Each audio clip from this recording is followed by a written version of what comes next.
learning to overcome. Yaitu kita senantiasa belajar bagaimana menghadapinya dan mengatasinya. Because it's many times through crisis and challenges that God shapes our character. Karena melalui kesulitan atau masalah-masalah itulah di saat dimana Tuhan sedang membentuk karakter kita. So if you are experiencing pressure, Jadi jika saudara sedang mengalami sebuah tekanan, challenges, atau rintangan, tantangan, crisis, atau krisis, things that feel overwhelming, atau semuanya sehingga kamu merasa terhanyut, tenggelam di dalam situasi you are tersebut, not alone. artinya saudara bukan sendiri. Amen. This is what this message is about. Inilah inti dari khotbah yang akan In disampaikan fact, hari ini. we were inspired. This message was a little bit inspired by a conversation we had at breakfast one morning. Sebenarnya gambar ini saya pilih karena saya mendapat inspirasi waktu kita diskusi di suatu pagi.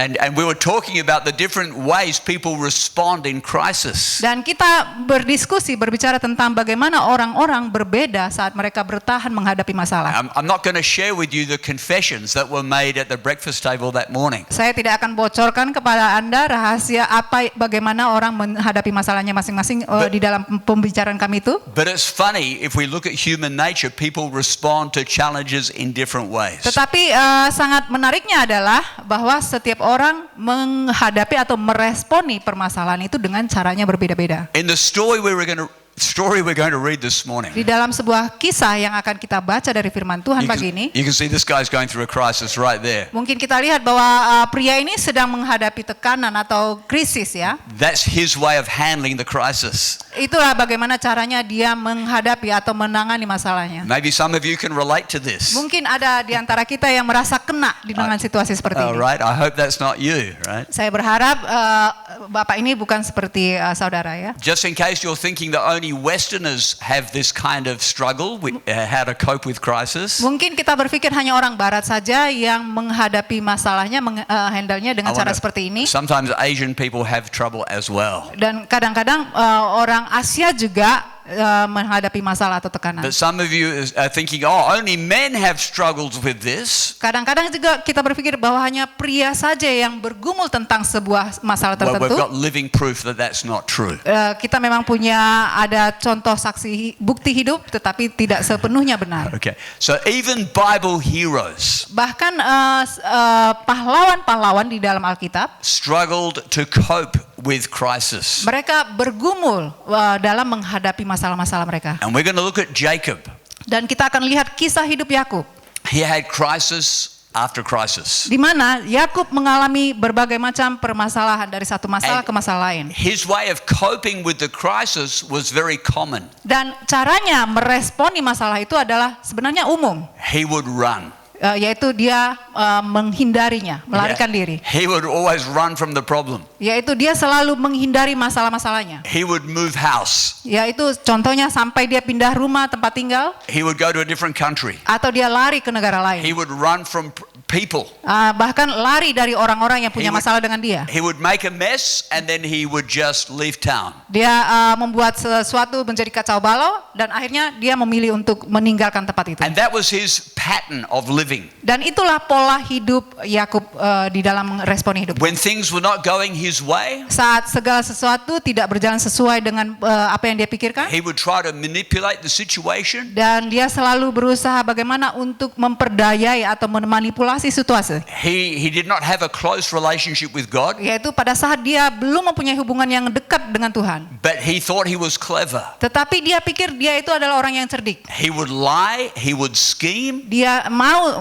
menipu atau licik, and when everything became chaotic, he would just run. dan saat segala sesuatunya mulai kacau, disitulah dia akan lari. Maybe some of you have heard the story, Mungkin ada saudara yang pernah mendengarkan kisah ini, how he was born with a twin brother, Esau. yaitu bagaimana dia lahir sebenarnya dengan saudara kembarnya yang bernama Esau. Esau was the first one to come out of the womb. Esau adalah saudara sulung. So even though they were twins, Esau was naturally the firstborn. Meskipun mereka ini kembar, tetapi yang paling sulung, yang paling besar itu adalah si Esau. How many know the story? Berapa banyak kita yang masih ingat kisah ini? So Jacob wasn't happy with that arrangement. Jadi Yakub sebenarnya tidak sepenuhnya senang dengan situasinya. And in fact, he was given the name Jacob Dan sebenarnya namanya Yakub, Because when he came out of the womb, yaitu diambil dari saat waktu dia keluar dari kandungan ibunya, he was holding on to his brother's foot. yaitu dia memegang tungkai kaki kakaknya si Esau. So it kind of gave the appearance that he was trying to catch up with his brother, or he was a little bit jealous of his brother and he was trying to pull him back down and get first. Sehingga menunjukkan situasi bahwa dia maunya keluar lebih dulu daripada kakaknya karena dia agak-agak cemburu dan dia mau seolah mau keluar lebih dulu dari kandungan ibunya. I want to get ahead Ya, of my itu brother. saya mau duluan dari kakak saya. And so that's why he got the name Jacob, Itulah karena kenapa diberi namanya Yakub. which kind of means like you're a manipulator. You're trying to deceive and get your own way. Seolah-olah menunjukkan dia mau memanipulasi situasi tersebut dengan caranya sendiri supaya dia bisa menang. And so as young men, he deceived his brother. Kemudian sebagai pria muda, dia pun memperdayai kakaknya sendiri. When his brother was at a weak moment, a weak and vulnerable moment, Di mana Esau waktu dia mengalami saat-saat melewati saat-saat yang sulit atau rentan atau waktu itu dia sedang lemah and he was very hungry, dan dia saat kelaparan, Jacob cooked some bean soup, Yakub memasak kacang merah. and it was like bubur, I guess, bubur hitam. Mungkin bubur hitam. and his brother was, wow, I like that smell. Dan kemudian kakaknya si Esau ini sangat tergiur akan harumnya. He says to his brother Jacob, give me that. I'm so starving, I'm going to die. Dan Esau berkata kepada Yakub, berikan kepadaku karena aku kelaparan, kalau tidak aku akan mati. And Jacob said, sure, you can have my Oh, little bit of tentu bubur. saja, kamu bisa kok mendapatkan kacang ini. As long as you give me your birthright. Selama kamu mau menukarkan hak sulungmu kepadaku. And at that moment, Esau could only think of his stomach. Dan di saat itu yang bisa dipikirkan Esau hanyalah tentang perutnya yang lapar. And so he agreed. Oleh karena itu dia setuju. And he got his bean soup, but he lost his birthright. Dan akhirnya dia mendapatkan apa yang dia inginkan, yaitu sup kacang merah itu, tetapi akhirnya dia harus melepaskan hak And sulungnya. of course, the day came when he regretted that decision. Dan tentunya dia ada satu hari di mana dia sangat menyesali keputusannya itu. And he hated his brother Jacob. Sehingga dia sangat membenci saudaranya Yakub.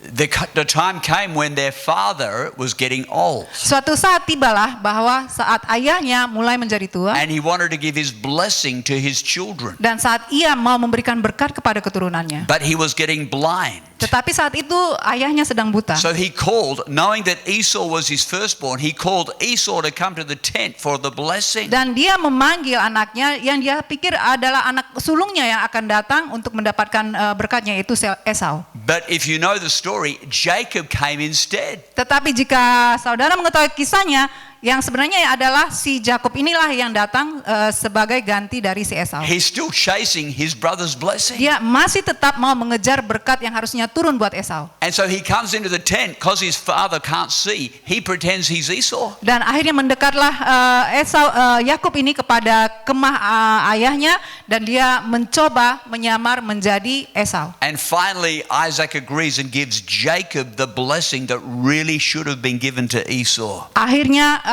Ishak teryakinkan bahwa yang datang ke kemahnya itu adalah Esau dan akhirnya memberikan berkat kepada Yakub. Esau was so upset. Sehingga mengetahui hal ini Esau sangat marah. This is the second time. Ini adalah saat yang kedua kalinya dia ditipui. He literally wants to kill his brother. Sehingga dia sampai ingin membunuh saudaranya. He's so angry. Dan dia sangat marah besar. Jacob runs for his life. Dan Yakub pun akhirnya pergi dan meninggalkan lari. For 20 years, he doesn't see his brother. Selama 20 tahun dia tidak bisa melihat Esau. All of that time, Esau hates his brother. He just wants to kill him. Selama 20 tahun Esau menanggung rasa amarah dan ingin selalu membunuh Yakub. Finally, the day came Akhirnya datanglah harinya where Jacob and Esau are going to meet. di mana Yakub dan Esau akan bertemu. At this time, Esau is now powerful. Dan di saat ini Esau sudah menjadi orang yang sangat penuh kuasa. He has a small army of about 400 men. Dan Esau mempunyai pasukan sebanyak 400 orang. And Jacob realizes he can no longer run. Dan Yakub menyadari akhirnya dia tidak bisa lagi lari dari Esau. What is he going to do? Sehingga dia kebingungan apa yang harus dia lakukan. What would you do? Bila saat itu adalah saudara, apa yang saudara lakukan? So let's read Genesis 12:6. After delivering the messengers returned to Jacob and reported, "We met your brother Esau, and he's already on his way to meet you with an army of 400 men." Jacob was terrified at the news. He divided his household along with his flocks and herds and camels into two groups. And he thought, if Esau meets one group and attacks it, perhaps the other group can escape. Kita lihat dari Kejadian 32 ayat 6. Kemudian pulanglah para utusan itu kepada Yakub dan berkata, "Kami telah sampai kepada kakakmu, kepada Esau, dan ia pun sedang di jalan menemui engkau, diiringi oleh 400 orang." Lalu sangat takutlah Yakub dan merasa sesak hati. Maka dibaginyalah orang-orangnya yang bersama-sama dengan dia. Dan kambing dombanya, lembu sapi dan untanya menjadi dua pasukan. Sebab pikirnya, jika Esau datang menyerang pasukan yang satu sehingga terpukul kalah, maka pasukan yang tinggal akan bisa terluput. Amen. Let's think for a moment about crisis and challenges. Mari kita pikirkan sejenak mengenai krisis dan tantangan. This was not the first challenge. Ini bukan adalah tantangan yang pertama kali. In fact, if you look at Jacob's history and Esau, they had challenges from the very beginning. Sebenarnya bila kita melihat kisah antara Yakub dan Esau ini, mereka selalu punya masalah dari awal. How many people here have got brothers and sisters? Berapa banyak kita yang punya saudara kandung? Okay, your siblings, right? All right. Kakak adik? So they were siblings, Esau and Jacob. Esau dan Yakub ini adalah kakak adik. And in their house there was favoritism. The Bible says the father favored Esau, but the mother favored Jacob.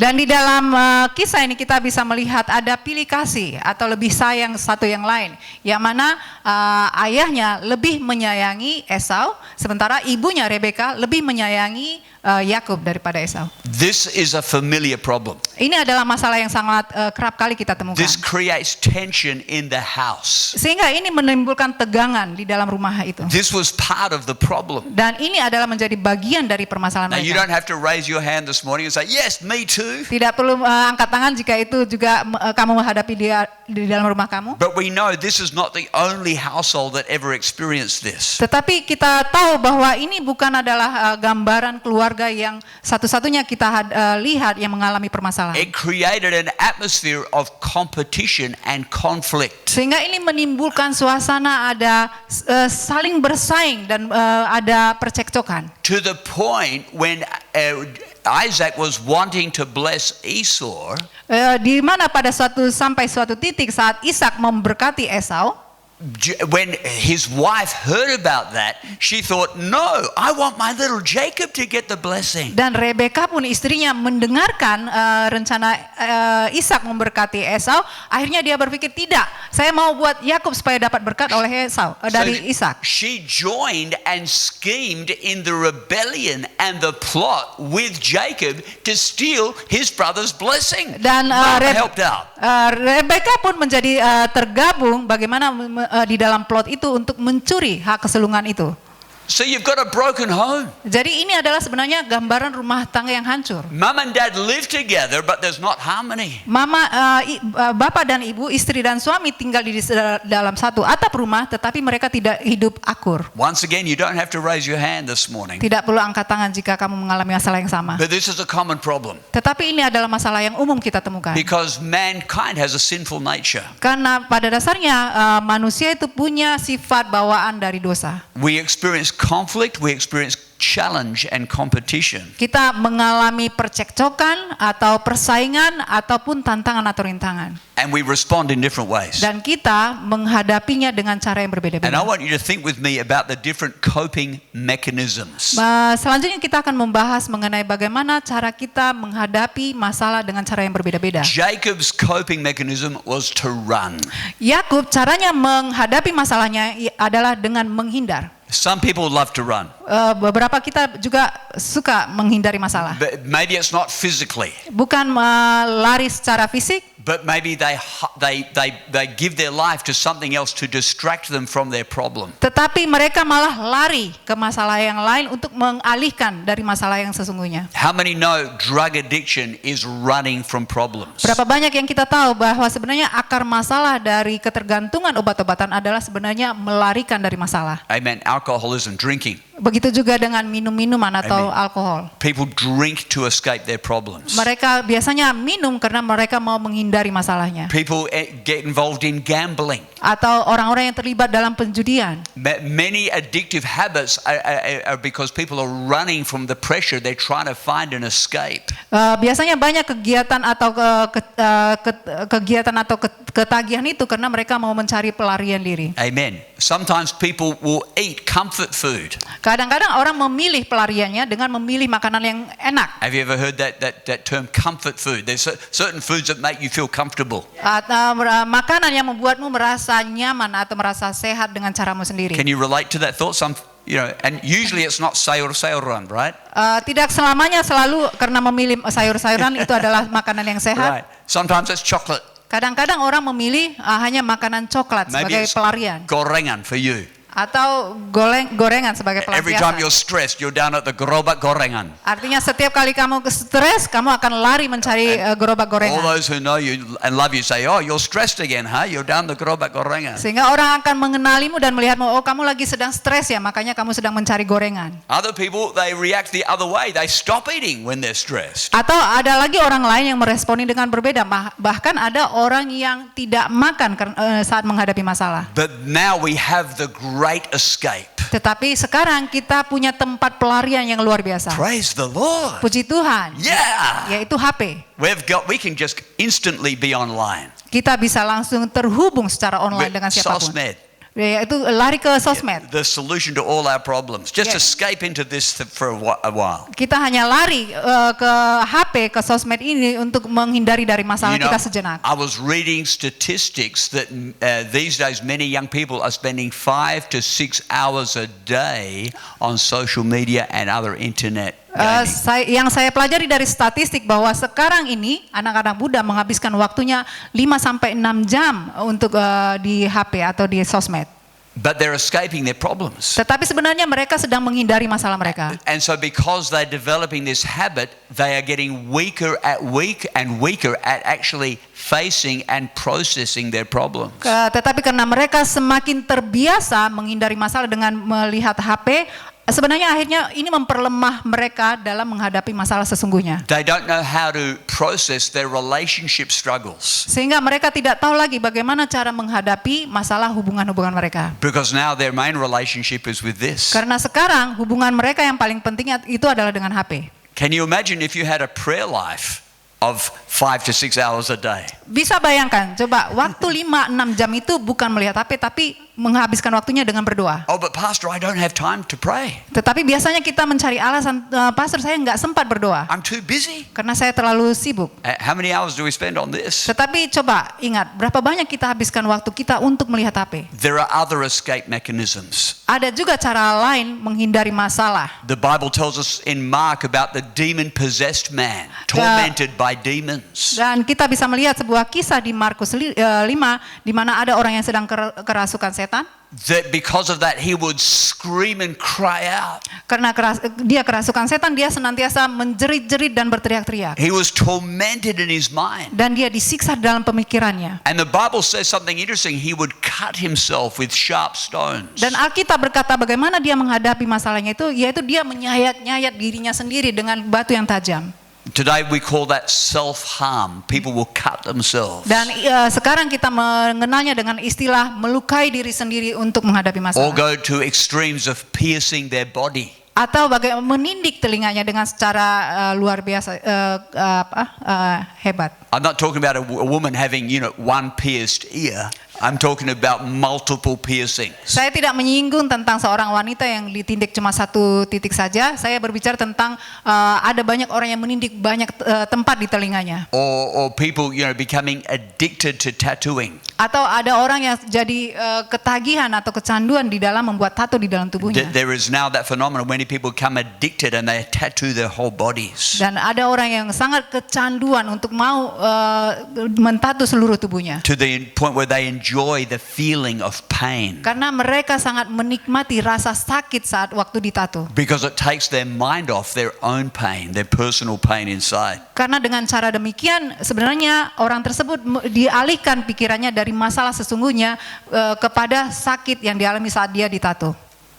All the time Jacob is struggling with his fear. Sepanjang waktunya Yakub senantiasa bergumul dengan ketakutannya. There was a God in heaven Ada Allah di surga that was trying to get his attention. yang selalu berusaha untuk menarik perhatian Yakub. This is very interesting. Ini sangat menarik, God had a calling upon Jacob's life. di mana Tuhan mempunyai panggilan di atas hidup Yakub. He was going to become Israel. Karena dia akan dipanggil menjadi Israel. Literally the father of the nation of Israel. Yaitu bapa dari segala bangsa Israel. But the problem was his habit was running. Tetapi masalahnya adalah kebiasaannya menghadapi masalah adalah senantiasa menghindar atau melarikan diri. Not just running from people but running from God. Bukan hanya melarikan dari orang-orang yang punya masalah dengan dia, tetapi juga melarikan diri dari Tuhan. Is it possible that you and I could have that same problem? Apakah mungkin Anda dan saya juga mengalami permasalahan yang sama? Even church-going Christians. Bahkan juga orang-orang Kristen yang pergi ke gereja. When we face crisis, Saat kita menghadapi masalah, we don't run to God. bukannya kita lari kepada Tuhan, We cope in other ways. tetapi kita menghadapinya dengan cara yang berbeda. It's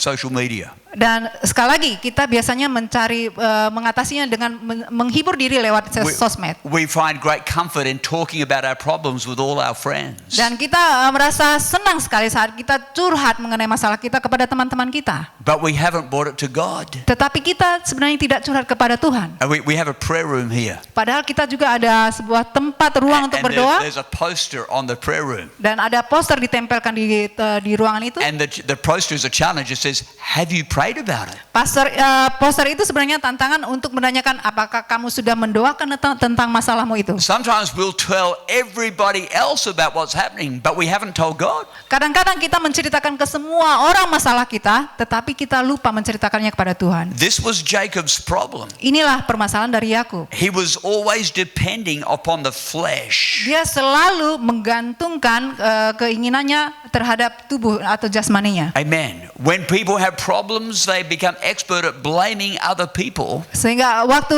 ada orang menghadapi masalah, mereka menjadi orang yang sangat ahli mencari kambing hitam. Instead of bringing their heart before God and saying, "God, maybe there's something you want to change within me." Bukannya mau menghadap Tuhan dan berkata kepada Tuhan, Tuhan mungkin ada sesuatu yang Tuhan ingin ubahkan kepadaku lewat masalah ini. Some people throw themselves into their work. Kadang-kadang orang menghadapinya dengan banyak bekerja. They'll work 12 hours a day more. Yaitu bekerja lebih dari 12 jam per hari. But behind that sometimes is they're trying to escape their problems. Tetapi sebenarnya di balik itu sebenarnya dia hendak melarikan diri dari masalahnya. Jacob found himself becoming a workaholic. Yakub menemukan dirinya akhirnya dia bekerja berlebihan For his uncle Laban. untuk pamannya yaitu bernama Laban. Because Laban had a very cute looking daughter. Karena Laban mempunyai anak putri yang sangat sungguh cantik. And Jacob thought, if I could just have this girl, all my problems will be over. Dan Yakub berpikir kalau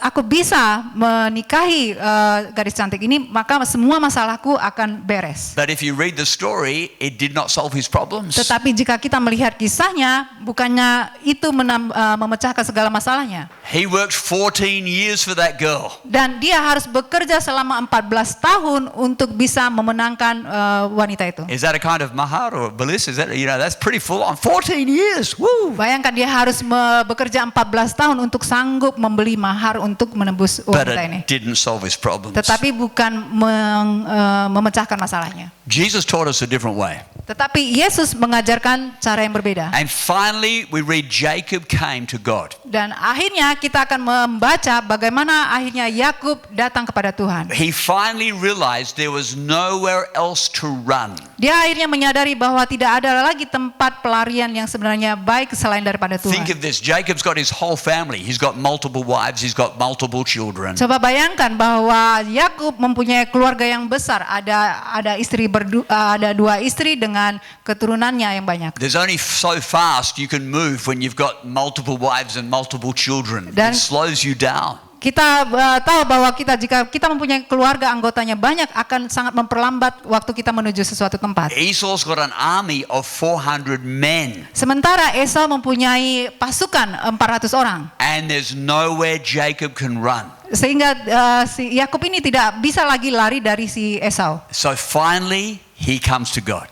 Dan akhirnya dia harus datang menghadap Tuhan. And this is the first time we actually read that Jacob prays. Dan ini pertama kali kita melihat Yakub berdoa kepada Tuhan. Finally finds the prayer room. Akhirnya dia tahu jalan menuju ke ruang doa. And this is Genesis 32. He says, "Oh God, my grandfather Abraham, the God of my father Isaac, oh Lord, you told me, return to your own land and to your relatives, and you promised me I will treat you kindly.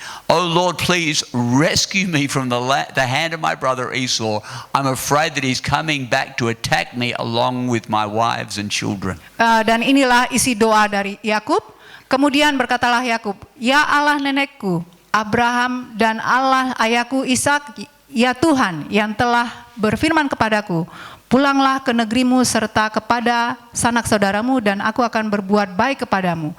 Lepaskanlah kiranya aku dari tangan kakakku dan tangan Esau, sebab aku takut kepadanya. Jangan-jangan ia datang membunuh aku, juga ibu-ibu dari anak-anakku." Amen. And I want to talk to you about the breakthrough that God was able to bring. Dan kita akan melihat bagaimana terobosan yang disediakan oleh Tuhan. And there's incredible lessons in this. Ada pelajaran yang sangat luar biasa yang kita bisa petik dari ini. Especially if you ever want to be reconciled in your relationship with somebody. Khususnya jika saudara ingin diperdamaikan dengan seseorang. You got to understand, remember Esau was angry for 20 years building up this moment of revenge. Kamu harus mengingat bahwa sejarahnya si Esau ini memendam kebencian selama 20 tahun agar dia bisa membalaskan kebenciannya kepada Yakub. Have you ever been angry for 20 years? Pernahkah saudara marah kepada seseorang selama 20 tahun? Or maybe somebody's been angry with you Atau ada orang lain yang sedang menyimpan marah kepadamu? and now you're going to meet them for the first time. Dan akhirnya kamu harus bertemu dengan dia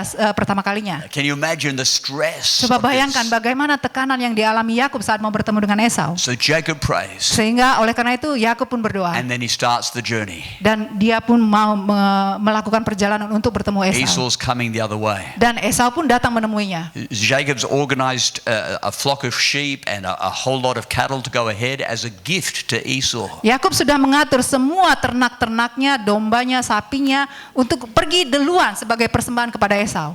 And as he finally gets close to Esau, he bows down. Dan akhirnya saat dia mendekat kepada Esau, dia pun akhirnya membungkukkan dirinya di hadapan Esau. All of his wives and children bow down to Esau. Dan juga semua istri-istrinya dan keturunannya juga membungkukkan diri di hadapan Esau. They humble themselves. Artinya mereka datang merendahkan diri mereka di hadapan Esau. This was, from their culture, this was their way of saying, "Hey, I'm sorry. Secara budaya mereka, ini adalah artinya mereka meminta maaf. I've done you wrong." Saya telah melakukan hal yang salah. Esau says, "Wow, what are all these cattle?" Esau berkata dan takjub melihat, wow, banyak sekali persembahan ternak ini. And Jacob says, "These are my gift to you." Esau berkata, Yakub berkata, inilah semua persembahanku kepadamu. Now you Indonesians will understand this very well. Mungkin kita dari orang Indonesia paham akan situasi Because seperti ini. Esau says, "Oh, no need, I've got enough." Esau sebenarnya menolak, enggak, saya pun punya ternak yang cukup. But Jacob says, "Please, Dan- they're for you, I insist." Tetapi Yakub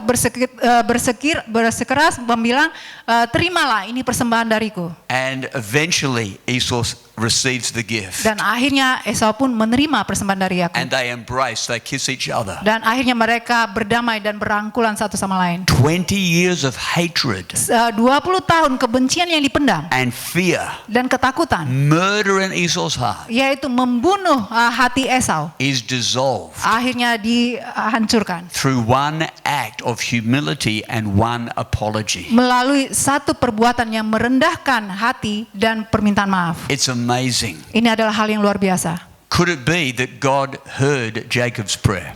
Apakah mungkin karena Tuhanlah yang telah mendengarkan doa Yakub? Because the prayer was only just last night, the night before. Karena Yakub berdoa satu malam sebelum dia bertemu dengan Esau. And he spent all night. The Bible says if you read the story, he actually spent all night praying to God. Dan jika kita melihat membaca kisahnya di Alkitab, Yakub berdoa semalam suntuk. It wasn't just like a 3-second prayer. Bukan hanya doa sekejap saja. When was the last time you broke through and pressed through to God in prayer? Kapan terakhir kali saudara mengalami doa akhirnya sampai mengalami terobosan saat membawa permintaan kepada Tuhan? I'm not talking about your 2-second prayer over your food, you know. Bukan God bless your food.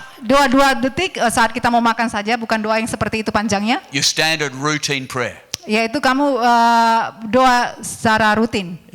Jacob did not pray his standard routine prayer. Dan Yakub semalaman suntuk dia berdoa, bukan berdoa seperti doa yang dia ucapkan sehari-harinya. And God heard his prayer. Dan akhirnya Tuhan pun mendengar doanya. In his prayer, he's reminding God of his promises. Dan di dalam doanya, Yakub mengingatkan Tuhan akan janji-janji Tuhan. He's pleading with God. Dan dia meminta Tuhan dengan sungguh-sungguh. And it's very interesting if you read that. Dan menariknya jika kita baca kisahnya, In that process, the Bible says it's very interesting that he met with a man, and we are led to believe that man was a representation of God. In other words, the angel of the Lord. di dalam doa sepanjang malam itu, akhirnya Yakub bertemu dengan seorang pria, yang mana pria ini dikatakan sebagai malaikatnya dari Tuhan. They wrestled. Dan mereka bergulat. And I want to ask, have you ever wrestled in prayer? Apakah saudara pernah sampai bergulat di dalam doa? And during this wrestling, Dan di dalam selagi mereka bergulat, the angel of the Lord spoke to Jacob and said, "Let me go, for the dawn is breaking." But Jacob said, "I'll not let you go unless you bless me." And the angel said, "What is your name?" The man asked. He replied, "Jacob." And the angel said, "Your name will no longer be Jacob." The man told him, "From now on you'll be called Israel, because you have fought with God and with men and have won." Dan inilah yang terjadi saat mereka bergulat, yaitu kata malaikat itu, "Biarkanlah aku pergi karena fajar telah menyingsing." Kemudian Yakub menjawab, "Aku tidak akan membiarkan engkau pergi jika engkau tidak memberkati aku." Bertanyalah malaikat itu kepadanya, "Siapakah namamu?" Sahutnya, "Namaku Yakub." Lalu kata orang itu, "Namamu tidak akan lagi disebut sebagai Yakub, tetapi disebut sebagai Israel, sebab engkau telah bergumul melawan Allah dan membawa dan apa? Iya, dan manusia, dan engkau telah menang." Amen. Sorry, Betty. We'll have to get bigger screen in our next building. Hallelujah. So in this time of prayer, it was in this time of prayer that Jacob got a new name. Dan di masa-masa waktu berdoa, bergulat di dalam doa inilah akhirnya Yakub mendapat nama yang baru. And a new name meant a new character. Nama yang baru itu adalah identik dengan karakter yang baru dari Yakub. The point is, it's through our relationship with God that God changes us. Intinya adalah melalui sepanjang masalah dan hubungan kita dengan Tuhan, intinya adalah Tuhan ingin mengubahkan kita. We're going to see that Jacob's whole nature changed at this time. Kita akan melihat bahwa seluruh karakter atau pembawaan atau sikap Yakub ini diubahkan. Jacob and Israel have similar meanings because they both refer to somebody who fights. Nama Yakub dan nama Israel ini mempunyai kesamaan, yaitu artinya berjuang atau melawan. But while Jacob means fighting in his own strength,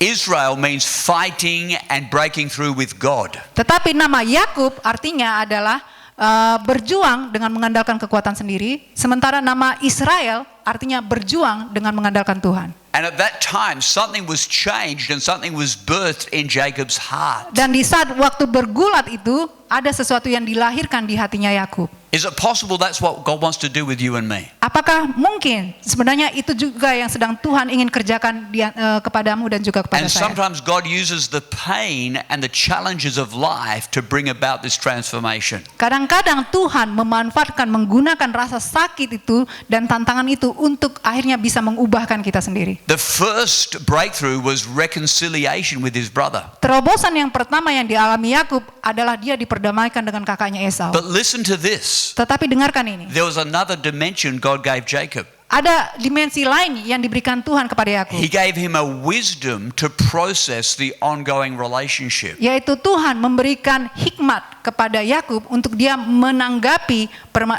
hubungannya dengan kakaknya. And this is very interesting. Dan inilah yang menariknya. I'll be honest, I only discovered this as I was reading the story last week. Dan sejujurnya saya menemukan apa yang dialami Yakub ini saat saya membaca mengenai kisahnya minggu lalu. I've already shared with many times in this church, when you have questions about the Bible, it's good to ask them, why did they do that? Sebenarnya saya juga sudah selalu mengatakan kepada anggota jemaat, jika saudara punya membaca Alkitab, bawalah pertanyaan, kenapa, apa yang melatar belakangnya atau memotivasi mereka melakukan itu. So listen to the story. Sehingga coba dengarkan kisahnya. After they embraced, Setelah mereka berangkulan satu sama they lain, realized they were both going in the same direction. Jacob and Esau were heading down the same road. mereka akhirnya menyadari, mengetahui bahwa mereka berdua sedang pergi menuju kepada tempat yang sama. And so Esau says, hey, now we're friends, let's go together. Dan Esau berkata, nah karena kita sekarang baikan, mari kita perginya barengan saja. I will lead. Karena izinkan aku yang memimpin di depan. And Jacob replies, he says, oh, listen, you're much faster because you don't have so many women and children. I'm going to be going slower. So maybe it's best if you go on ahead and I'll go behind. Dan Yakub menjawabnya, mungkin sebaiknya kakak saja yang pergi duluan karena saya banyak sekali ada 2 istri dan banyak keturunan sehingga kami jalannya akan lambat. Silakan kakak pergi duluan saja. And I thought to myself, why is this conversation recorded in the Bible? Dan saya berpikir, kenapa ada perbincangan ini sampai dituliskan di dalam Alkitab?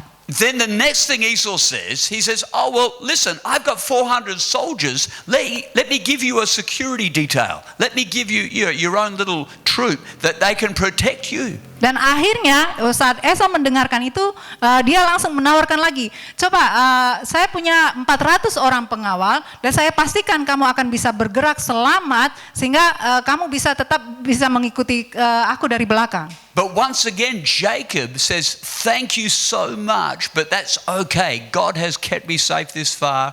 I'm sure he will keep me safe. Thank you very much, but no thanks. Tetapi jawaban Yakub adalah, oh terima kasih buat tawarannya, tetapi selama ini juga Tuhan sudah menjagai kami sehingga kami selamat saja, tetapi saya menghargai tawaranmu, tapi saya tolak tidak, terima kasih. Why did he do that? Kenapa Yakub menjawabnya seperti itu? What would you have done? Kalau itu adalah Anda, apa yang akan Anda lakukan? Maybe some of us would say, oh, thanks very much. Yeah, I could do with a few warriors. That would make me feel very safe. Mungkin kita akan menjawab, oh iya terima kasih. Saya akan merasa aman bila dijaga oleh banyak pengawal. Your own personal security detail. You know, the guys in the black suits with the little wires coming out their ears, you know. Guns in their pocket. That would be cool. Kamu ada penjaga pribadi yang seperti lengkap peralatannya untuk menjagaimu. Mungkin itu kelihatan kamu jadi keren. The bodyguards. Yaitu penjagamu secara pribadi. But Jacob said no. Tetapi Yakub menolak. Because he realized something. Karena dia menyadari sesuatu. If he accepted Esau as his protector, jika dia menerima Esau sebagai orang yang melindungi dia, as if he said yes, Esau, you can lead. Dan jika dia menjawab ya, Esau kamu bisa maju memimpin di depan. He was basically submitting to a relationship where now Esau was the boss. Ini artinya dia mengakui tunduk kepada kepemimpinan sebagai Esau adalah pemimpinnya. He was entering into what they call a patron and client relationship. Sehingga mereka akan masuk ke dalam sebuah hubungan antara klien, bos dan klien. So that from that point, Esau would be the boss and Jacob would be obliged to always follow what Esau wanted. Artinya itu akan menjadikan Esau sebagai atasannya dan Yakub senantiasa menjadi bawahannya. So listen to this. Coba dengarkan ini. Jacob has humbled himself and apologized. Yakub sudah meminta maaf kepada Esau dan merendahkan hatinya di hadapan Now Esau. they are reconciled. Dan akhirnya mereka menjadi baikan. And as Esau makes the next move and says, let me be the leader Dan Esau menawarkan, biarkan aku yang memimpin di depan and I'll protect you, dan aku akan melindungimu. Jacob says, that's okay. I'm going to draw a line. Yakub menolaknya, tidak, saya akan membuat batasan. I'm not going to spend the rest of my life being your servant. Saya tidak akan mau lagi menghabiskan waktuku, seluruh hidupku untuk menjadi hambamu. That would bring an unhealthy sense of obligation. I'm not going to agree to that. Itu akan membawa sebuah hubungan atau kewajiban yang tidak sehat. Jadi saya tidak mau setuju di dalam hubungan tersebut. That's wisdom. That's wisdom. Itulah yang namanya hikmat. Because humility is not the same as servitude. Karena kerendahan hati itu bukan berarti membiarkan dirimu kehilangan martabatmu terhadap lawanmu. Amen. God's will is that each one of us should maintain our own ability to determine our future. Kehendak Tuhan adalah supaya kamu mempunyai kemampuan untuk menentukan nasibmu sendiri. Honoring those around us, including our family. Kita bisa saja menghormati orang-orang di sekitar kita, menghormati keluarga kita, Listen carefully dan mendengarkan mereka from baik-baik. Jacob's wisdom. Dan kita lihat bagaimana Yakub memaknai atau menyikapi dengan hikmat. Honoring your family Menghormati keluargamu doesn't mean you're in servitude. bukan berarti menyerahkan seluruh nasib hidupmu ke dalam tangan mereka. Doesn't mean you give up the right to determine your future. Bukan berarti kamu melepaskan hakmu untuk kamu bisa menentukan hidupmu sendiri. So in one conversation, Jacob was able to restore a seriously broken relationship. Dan di dalam satu percakapan saja dengan kakaknya, akhirnya Yakub berhasil memulihkan hubungan yang baik dengan batasan yang sehat dengan kakaknya. But he still maintained his independence. Tetapi dia masih mau mempertahankan kebebasannya atas kakaknya. He still maintained his dignity. Dan dia mempertahankan martabatnya di hadapan kakaknya. Humility is not throwing away dignity. Kerendahan hati bukan berarti kamu harus melepaskan martabatmu. Humility is what restored the relationship. Tetapi adalah memulihkan hubungan agar menjadi baik. But Jacob did not become Esau's servant. Tetapi Yakub menolak menjadi hamba atau pelayan bagi Esau. See, the reality is some of the challenges that you and I will face are in relationships. Jadi sering sekali kita menghadapi masalah dalam hubungan-hubungan kita. Each one of us, I'm sure at some point we're going to have to be reconciled with somebody. Dan saya yakin bahwa suatu hari kita akhirnya berdamai atau menjadi baikan dengan orang-orang yang tadinya kita mengalami masalah. At some point, doesn't matter how smart you are, you're going to need to apologize to somebody. Di suatu titik nanti, entah siapapun itu kamu akan sampai di suatu titik kamu harus berdamai dengan orang And itu. that's healthy. Dan itu adalah suatu hal yang sehat. It's healthy to know how to say, I'm sorry.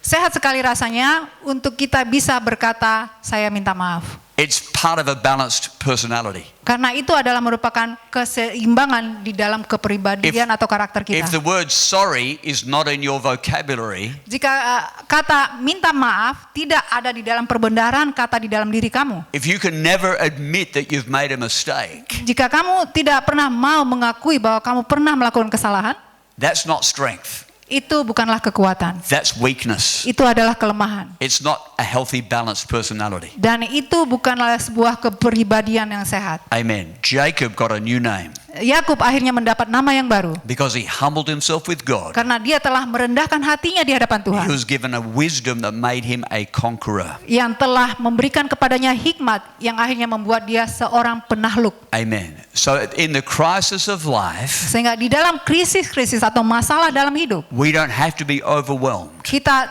tidak harus ditenggelamkan oleh masalah. If we'll surrender to God, Jika kita serahkan semuanya kepada Tuhan, God can give us a wisdom to overcome. Tuhanlah yang akan memberikan hikmat